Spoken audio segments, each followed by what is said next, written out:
अच्छे होंगे और आपकी पढ़ाई भी एकदम अच्छी चल रही होगी। सो आपने इस वीडियो का थंबनेल तो देख ही लिया होगा। सो आज की इस वीडियो में हम डिस्कस करने वाले हैं मनी मेजरमेंट प्रिंसिपल के बारे में, जिसको हम मनी मेजरमेंट कॉन्सेप्ट के नाम से भी जानते हैं। ठीक है, सो हम इस प्रिंसिपल को समझेंगे, इसके बारे में सब कुछ डिटेल में समझेंगे। उससे पहले मैं आपको बता दूं कि इसी सेम टॉपिक पे मैंने एक शॉर्ट वीडियो भी अपलोड की हुई है अपने चैनल पे, जिसका लिंक आपको डिस्क्रिप्शन बॉक्स में मिल जाएगा। ठीक है, सेम टॉपिक पे मनी मेजर प्रिंसिपल को हमने एक शॉर्ट वीडियो में भी मैंने कवर करा है, जो कि 1 मिनट की है। उसका लिंक आपको डिस्क्रिप्शन बॉक्स में मिल जाएगा, आप उसे ज़रूर चेकआउट कीजिएगा। एंड इस वीडियो में हम सेम टॉपिक को डिटेल में समझेंगे। ठीक है, सो ये शॉर्ट वीडियो नहीं होगी। सो इसको डिस्कस करते हैं। सो सबसे पहले इसका, जैसे कि हम नाम जानते हैं, इसका नाम है मनी मेजरमेंट प्रिंसिपल। ठीक है, सो देखिए, मनी का मतलब हम समझाते हैं, मनी क्या होता है, मेजरमेंट का मतलब क्या होता है, मापना। ठीक है, एंड प्रिंसिपल मतलब सिद्धांत। तो यानी हमें इसके नाम से कुछ समझ में आ रहा है, यानी कि ऐसा प्रिंसिपल है, एक ऐसा सिद्धांत है जो कि मनी के माप से रिलेटेड है ना, मनी को मेजर करना, मापना, उससे रिलेटेड कुछ लग रहा है हमको।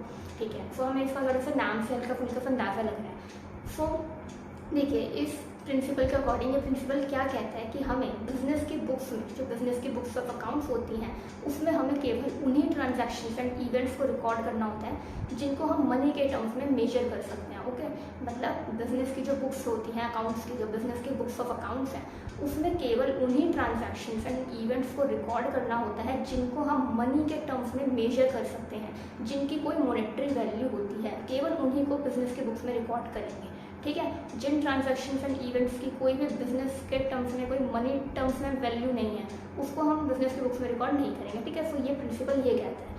आई होप आपको इतनी चीज़ क्लियर हुई होगी। अब इसको और डिटेल में समझेंगे और अच्छे से क्लियर हो जाएगी। एक एग्जाम्पल ले लेते हैं। ठीक है, अब सपोज कीजिएगा हमने कहा कि बिजनेस ने गुड्स परचेज करे हैं ₹1 लाख की, तो बिजनेस ने गुड्स परचेज करे ₹1 लाख के, तो हम इसको मनी के टर्म्स में मेजर कर सकते हैं, है ना। इसकी कोई मॉनेटरी वैल्यू है, 1 लाख रुपए के गुड्स खरीदे गए, तो उसको हम मनी के टर्म्स में मेजर कर सकते हैं, इसकी एक मॉनेटरी वैल्यू है।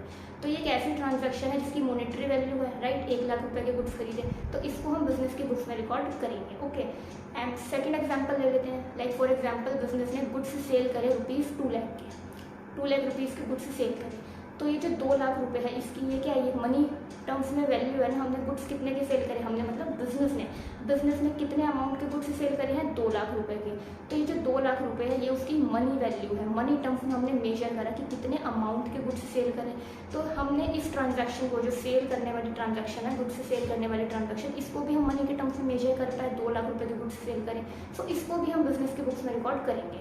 सो ये दोनों ट्रांजैक्शन कैसी हुई, जो हमने एग्जाम्पल में भी समझी, purchase goods and sell goods की, जिसको हम मनी के टर्म्स में मेजर कर सकते थे। तो ये हमने इनकी मॉनेटरी वैल्यू थी ना, हमने इनको मनी के टर्म्स में मेजर कर पाए, तो हम इसको बिजनेस की बुक्स में रिकॉर्ड करेंगे। ओके, तो यही मनी मेजरमेंट प्रिंसिपल कहता है। अब लेकिन फॉर एग्जांपल, एक एम्प्लॉय है बिजनेस में, एक एम्प्लॉय है जो कि बहुत ज़्यादा हार्ड वर्किंग है, लॉयल है, ऑनेस्ट एम्प्लॉय है, बिजनेस के लिए बहुत अच्छे डिसीजंस लेता है, बहुत अच्छे से वर्क करता है, तो अपने लेवल पे बहुत अच्छे डिसीजंस लेता है वो, एंड बिजनेस को बहुत ज़्यादा फायदा होता है उससे। तो ठीक है, एम्प्लॉय कैसा है, लॉयल है, ऑनेस्ट एम्प्लॉय है। अब ये इसका गुण हो गया।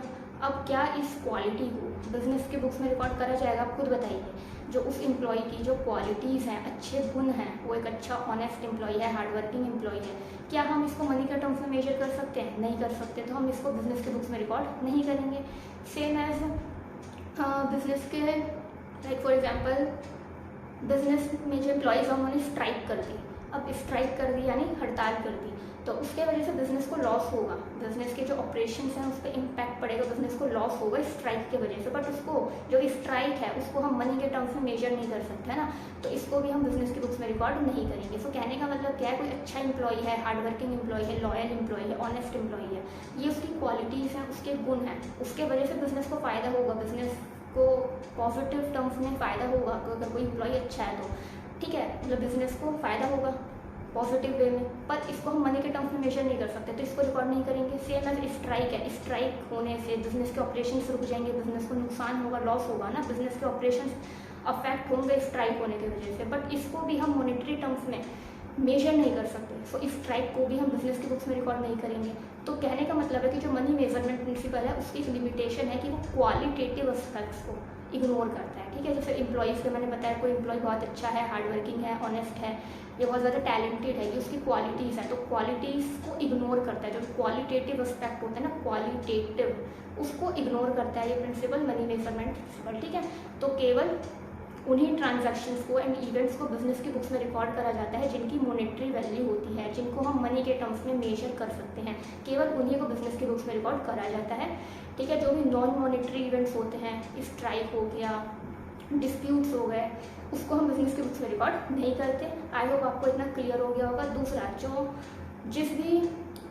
जो बिजनेस की बुक्स हैं, हम उसमें ट्रांजैक्शन इवेंट्स को रिकॉर्ड करेंगे जिनकी मॉनेटरी वैल्यू होती है, तो वो मॉनेटरी वैल्यू किस में एक्सप्रेस होगी, जो भी कंट्री की करेंसी होगी उसमें एक्सप्रेस होगी। लाइक फॉर एग्जांपल इंडिया है, इंडिया की करेंसी क्या है, इंडियन नेशनल रुपीज़, जो रुपीज़ का सिंबल होता है ना, इंडियन नेशनल रुपीज़, तो इंडिया की करेंसी रुपीज़ है।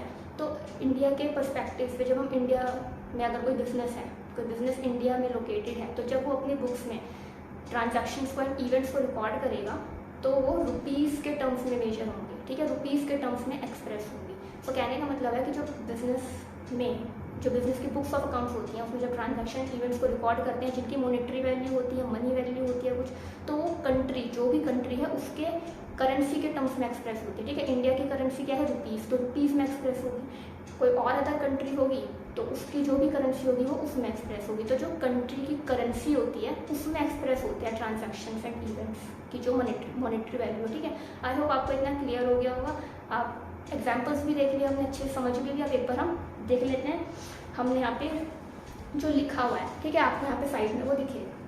सो मनी मेजरमेंट प्रिंसिपल के अकॉर्डिंग क्या होता है, according to this principle only those transactions and events that are measured in money terms are recorded in books of accounts, ठीक है। वही चीज़ हमने यहाँ पे मतलब अभी हमने पहले समझी, एक बार दोबारा रीड कर लेते हैं। According to this principle only those transactions and events that are measured in money terms are recorded in books of accounts, ठीक है। आई होप आपको इतना क्लियर हो गया। Non monetary events like death of employee, manager, strikes, disputes, etc.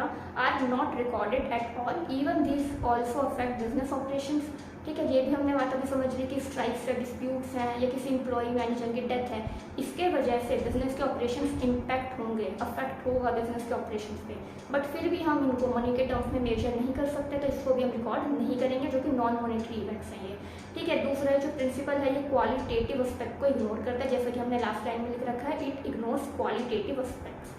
So I hope आपको money measurement principal clear हो गया होगा, ठीक है। हमने अच्छे से एग्जाम्पल्स भी देख लिए, मॉनेटरी मतलब जिनको हम मनी के टर्म्स में एक्सप्रेस कर सकते हैं, मॉनेटरी ट्रांजैक्शंस के हमने एग्जांपल देखे, नॉन मॉनेटरी जो भी इवेंट्स होते हैं उनके भी हमने एग्जांपल देखे थे उससे पहले, पूरा अच्छे से रीड कर लिए जो हमने लिखा था। आई होप आपको इतना अच्छे से क्लियर हो गया होगा, प्रिंसिपल क्लियर हो गया होगा।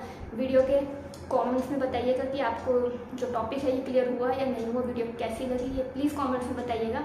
एंड वीडियो समझ लेगी तो वीडियो को लाइक कीजिएगा एंड शेयर कीजिएगा, एंड चैनल को सब्सक्राइब करना मत भूलना। Thank you guys.